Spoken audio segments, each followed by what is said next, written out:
يا أيها الذين آمنوا اجتنبوا كثيرا من الظن إن بعض الظن إثم ولا تجسسوا ولا يغتب بعضكم بعضا أيحب أحدكم أن يأكل لحم أخيه ميتا فكرهتموه واتقوا الله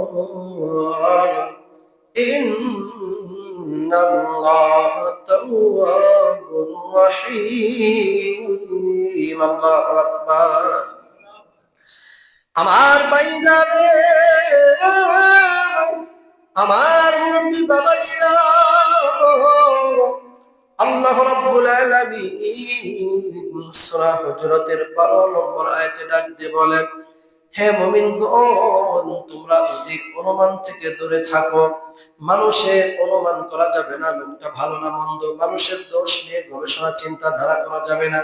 নিশ্চয় কোনো অনুমান হচ্ছে পাপ, মানুষের অনুমান করা একটা পাপের কাজ হবে। আর তোমরা গোপন বিষয়ে অনুসন্ধান করো না, কে কি করেছে, সে যদি অপরাধ করে বিচার করবে আমার আল্লাহ।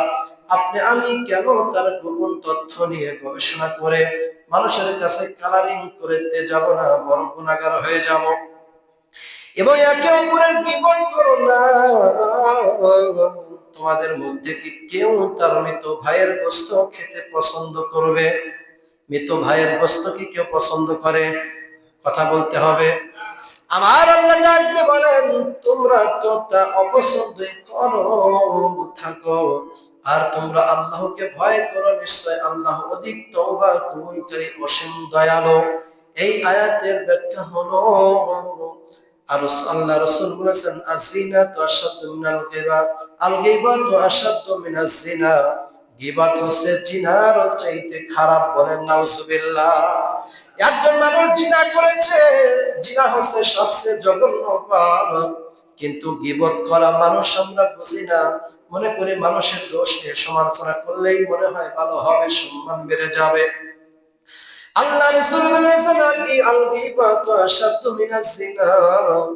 জিনার চাইতেও খারাপ হচ্ছে মানুষের দোষ নিয়ে সমালোচনা করা, মানুষের দোষ নিয়ে গীবত করা, সংসারের মধ্যে অশান্তি সৃষ্টি করে দেওয়া, এক মহিলার কথা আর এক মহিলায় দ্বন্দ্ব করানো, স্বামীর কথা স্ত্রীর কাছে লাগিয়ে দিয়ে সংসারের মধ্যে ফিতনা সৃষ্টি করা। আমার পর্দার মা বোনেরা, আপনারাও খেয়াল করে শুনবেন, আপনাদের মধ্যে এই কাজটা কিন্তু বেশি হয়। এক মহিলা 4-5 জন মহিলা একত্রিত হলে স্বামীর গীবত শুরু হয়ে যায়, সংসারের মধ্যে অশান্তি সৃষ্টি হয়ে যায়, এর নিয়ে গবেষণা ওর নিয়ে গবেষণা শুরু হয়ে যায়। আর দোকানদারের মধ্যে, আমার বন্ধুগণ, বাজারের মধ্যে 4 দোকানে, এমনি দোকানে হোস্টেলে বসলে আমরা একজন আর একজনের গীবত করি, পরনিন্দা করি, মানুষের দোষ নিয়ে সমালোচনা করি। কথা বলেন, এই কাজটা হয় কিনা? আমার বন্ধু, আমার আল্লাহ তাআলা বলেছেন, আইয়ুহিব্বু আহাদুকুম আইয়াকুলা লাহমা আখিহি মাইতান ফাকারিহতুম। কেউ কোন মুসলমান আপন মুসলমানের যদি দোষ নিয়ে সমালোচনা করে, গীবত করে, আমার আল্লাহ তাআলা বলছেন তার নিজের আপন মরা ভাইয়ের, মৃত ভাইয়ের গোশত সে ভক্ষণ করলো। বলেন নাউজুবিল্লাহ। কেমন অপরাধ! নিজের মৃত ভাইয়ের গোশতকে সে ভক্ষণ করলো। গীবত করা কত বড় জঘন্য কাজ, অপরাধের কাজ। রে মুসলমান ভাই বন্ধু, আবু হুরায়রা রাদিয়াল্লাহু তাআলা থেকে মুসলিম শরীফের 7321 নম্বর হাদিস, খেয়াল করে শুনবেন। এখানে 3টা শিক্ষা, 3জন ব্যক্তির ঘটনা এখানে উল্লেখ করা হয়েছে। একজন ব্যক্তি কুষ্ঠরোগী ছিল, দ্বিতীয়জন ব্যক্তির মাথা টাপ করা ছিল, মাথায় কোনো চুল ছিল না, 3 নম্বর ব্যক্তি অন্ধ ছিল। আমার আল্লাহ তাআলা ফেরেশতাকে পাঠায় দিল, ফেরেশতা যাও যাও, আমার ওই বনী ইসরাইল যুগের 3 জন ব্যক্তিকে তুমি পরীক্ষা করো, দেখি এই 3 জন ব্যক্তির পরীক্ষায় কে পাস করতে পারে, উত্তীর্ণ হতে পারে। রে মুসলমান ভাই বন্ধু, খেয়াল করে শুনবেন, 3টা ঘটনা থেকে আপনাদের আমাদের কিয়ামত পর্যন্ত শিক্ষা হতে পারে।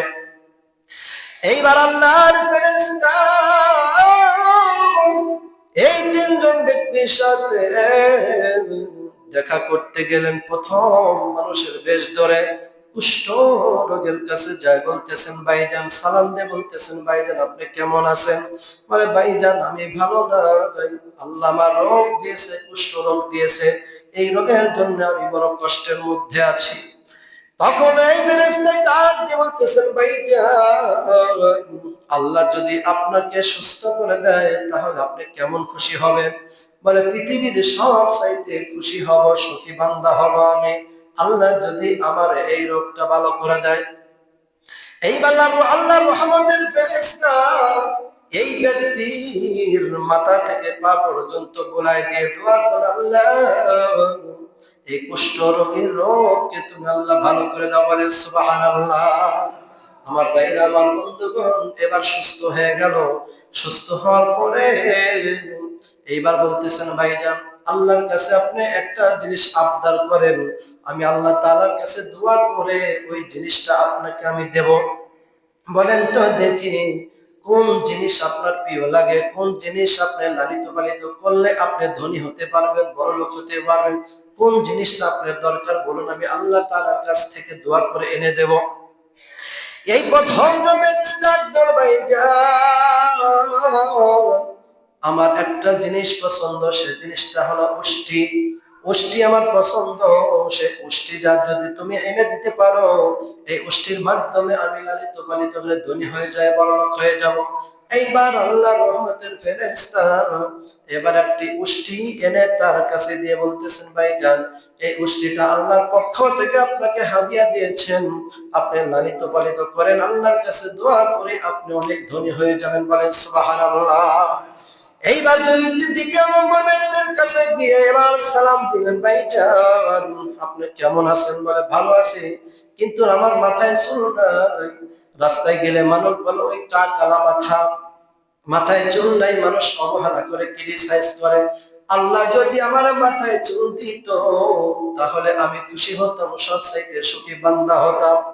এইবার আল্লাহর রহমতের ফেরেশতা মাথায় হাত বুলায় দিয়ে দোয়া করল, আল্লাহ তোমার এই বান্দাকে আল্লাহ তুমি মাথায় চুল দিয়া দাও। সাথে সাথে চুল হয়ে গেল। বলতেছেন ভাইজান আপনি এখন খুশি? বলে যে আপনার কোন জিনিস প্রিয় বলুন, আমি আল্লাহর কাছ থেকে দোয়া করে আপনার জন্য এনে দেব। ওরা বলতেছেন আমার গাভী পছন্দ, আমার গরু পছন্দ, আপনি একটি গাভী এনে দিন, এই গাভীটাকে লালিত পালিত করে আমি ধনাঢ্য ব্যক্তি হয়ে যাব, ধনী ব্যক্তি হয়ে যাব।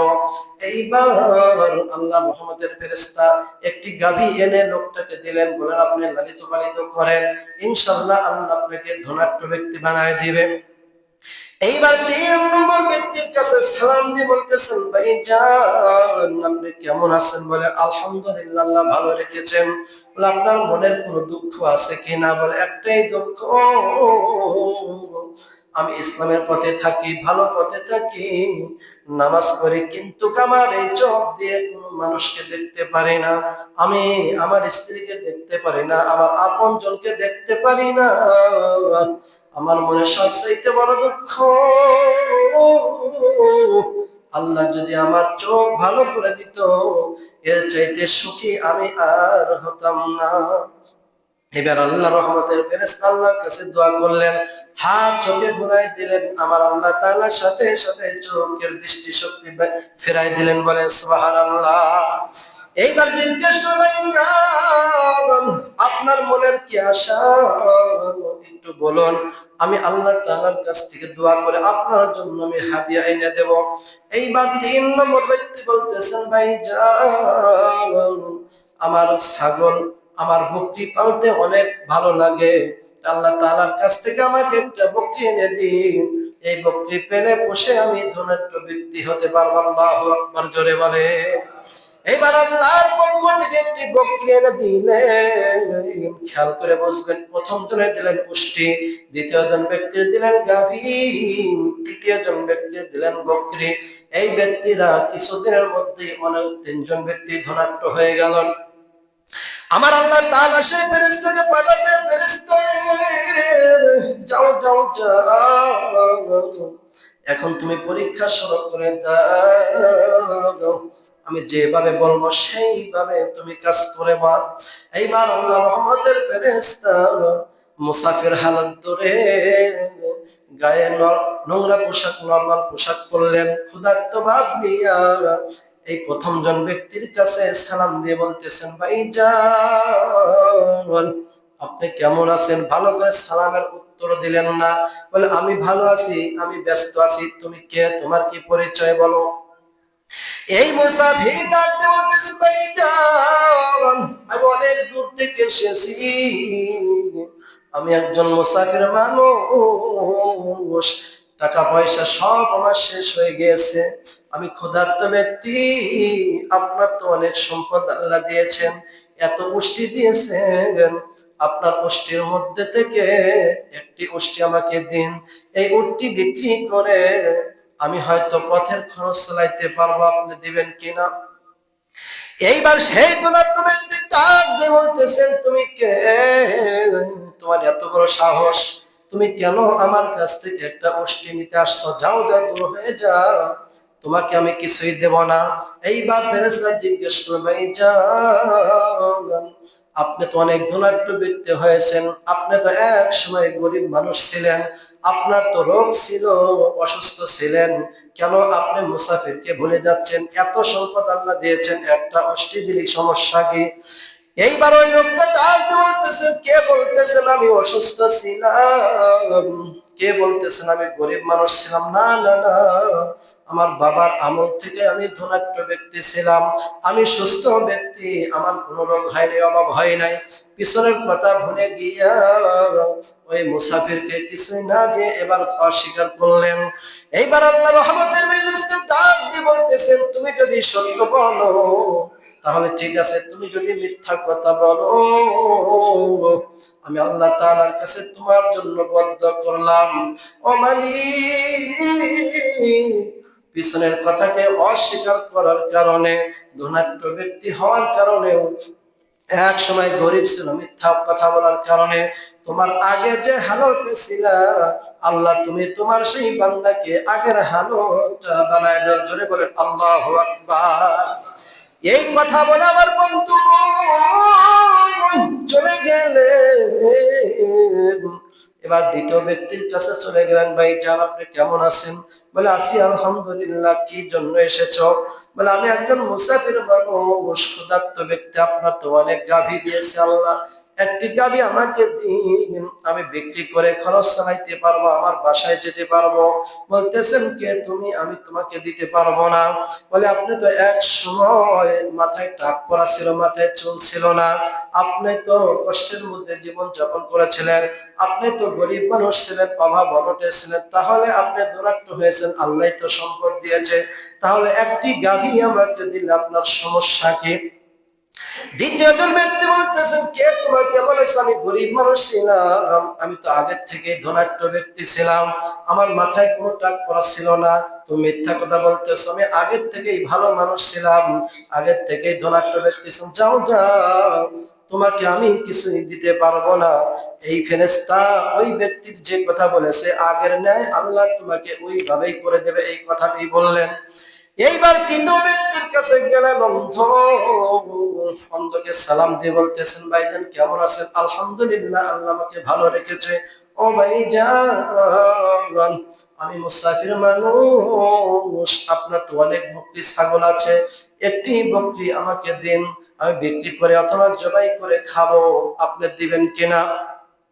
তিন নম্বর ব্যক্তি বলতেছেন, ভাইজান আমার হাজার হাজার বকরি আমার আল্লাহ দিয়েছেন, অনেক সম্পদ আল্লাহ আমাকে দিয়েছেন, ও ভাইজান এই শত শত হাজার হাজার বকরির মধ্যে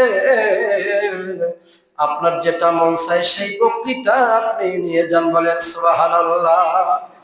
আমি এক সময় অন্ধ ছিলাম, আমার আল্লাহ তাআলা আমাকে দৃষ্টি শক্তি ফিরাই দিয়েছে, এই জন্য আমি শুকরিয়া আদায় করি, আমার আল্লাহর প্রশংসা আমি শেষ করতে পারবো না। এরপরে আমার আল্লাহ অনেক সম্পদ আমাকে দিয়েছেন, ওই ভাইজান আমি আল্লাহর শুকরিয়া আদায় করি, আপনার যে কয়টা মন চাই নিয়ে যান, আমার কোনো সমস্যা নাই। এই তিন নম্বর ব্যক্তির কথা শোনার পর ফেরেশতা তখন নিজের পরিচয় দিয়ে বলতেছেন, ভাইজান শোনো, আমি দুনিয়ার সাধারণ কোন মুসাফির নই, আমি আল্লাহর রহমতের ফেরেশতা। তিনজন ব্যক্তিকে পরীক্ষা করার জন্য আমার আল্লাহ পাঠিয়ে দিয়েছেন। বাকি দুইজন পরীক্ষায় ফেল করেছে, তারা আগেই কুষ্ঠরোগীর মতনই হয়ে গেছে। ধনাঢ্য ব্যক্তি ছিল, দুর্বল দরিদ্র ব্যক্তি হয়ে গেছে। 2 নম্বর ব্যক্তি, সেও দরিদ্র হয়ে মাথায় আগে যে টাক পড়া ছিল সে টাক পড়াই আছে। আর আপনি আল্লাহ রাস্তায় দান করার কারণে, পিছনের কথা ভুলে না যাওয়ার কারণে, আল্লাহ শুকরিয়া আদায় করার কারণে আল্লাহ রাব্বুল আলামিন আপনার যে সম্পদ দিয়েছে, এই সম্পদ তো এইভাবে থাকবে, আমার আল্লাহ আরো বৃদ্ধি করে দিবে। বলেন সুবহানাল্লাহ। তাহলে এই ঘটনা থেকে কি শিক্ষা নিলাম? আমাদের যুগে অনেক মানুষ আছে, এক সময় কামলা বেচে খাইছে, সিলভার বেচে খাইছে, মানুষের বাড়ি কাজ করে খাইছে, এখন কোটিপতি দোকান, এখন সেই রকম নাম। আমার জানা মতে কিছু কিছু ব্যক্তি নাম ছিল মন্ডল, এখন ধনাঢ্য হওয়ার কারণে চৌধুরী হয়ে গেছে। কি হয়েছে? কথা বলেন। চৌধুরী হয়ে গেছে, জমিদার হয়ে গেছে, শিকদার হয়ে গেছে। একসময় মাছ বিক্রি করে খাইতো, ওই পিছনের কথা ভুলে গেছে, হ্যাঁ আগের থেকে আমি জমিদার। এরকম কথা আছে কিনা? কথা বলেন। তাহলে এই হাদিস থেকে কি শিক্ষা নিলাম? পিছনের কথা ভুলে যাওয়া যাবে না। আপনি কি ছিলেন সেটা অনুসরণ করে আল্লাহ শুকরিয়া আদায় করুন। আল্লাহকে আপনাকে সম্পদ দিয়েছে, আল্লাহ যেন আরো সম্পদ দেয়, আল্লাহ শুকরিয়া আদায় করুন। আর মানুষকে দান করুন। বাকি দুইজন কি করেছে? দান করে নাই, অস্বীকার করার কারণে আগের পর্যায়ে ফিরে আসছে। আর শেষের ব্যক্তি আল্লাহ শুকরিয়া আদায় করেছে, পিছনের কথা ভুলে না যাওয়ার কারণে আল্লাহ তাআলা তার সম্পদ ঠিকই রাখছে, আরো বৃদ্ধি করে দিয়েছে। বলেন সুবহানাল্লাহ। তাহলে এই কথা কি ভোলা যাবে? বলা যাবে না। আল্লাহ তাআলা আমাদের সবাইকে এই হাদিসের উপর আমল করার তৌফিক বলেন আমিন। আরেকটি কথা হলো, মুয়াজ্জিন সাহেবের যারা আযান দিবে তাদের কোরআন এবং হাদিস নিয়ে 10টি ফজিলতের কথা উল্লেখ করব। 1 নম্বর হচ্ছে আযান